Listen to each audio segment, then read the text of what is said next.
নমস্কাৰ, আজি মোৰ মায়ে শুকান মাছৰ কাৰি বনাব। শুকান মাছখিনি আগতে ভাজি লৈছে, মছলাখিনি ৰেডি হৈ আছে, লগতে বেঙেনা, ডাটা আৰু ৰঙালাও। তেলখিনি গৰম হৈ গ'ল। এতিয়া আদা, নহৰু আৰু পিঁয়াজৰ পেষ্টখিনি দি দিছে।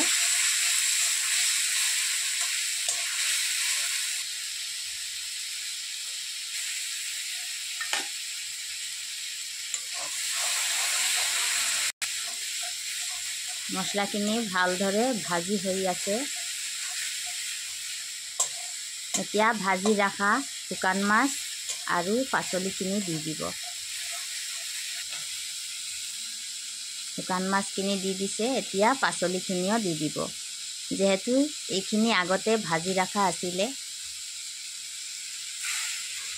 এনেকা শুকান মাছৰ কাৰি খাবলৈ বহুত ভাল। আপোনালোকে এনেকা মোৰ মাৰ দৰে ঘৰতে বনাই খাই চাব, ভাল লাগিব। আৰু মাৰ কাৰণে বেছিকৈ লাইক, শ্বেয়াৰ আৰু ছাবস্ক্ৰাইব কৰিব। এতিয়া পানী দি দিছে। হৈ গ'ল শুকান মাছ কাৰি, এতিয়া নামাই ল'ব। হৈ গ'ল বনোৱা।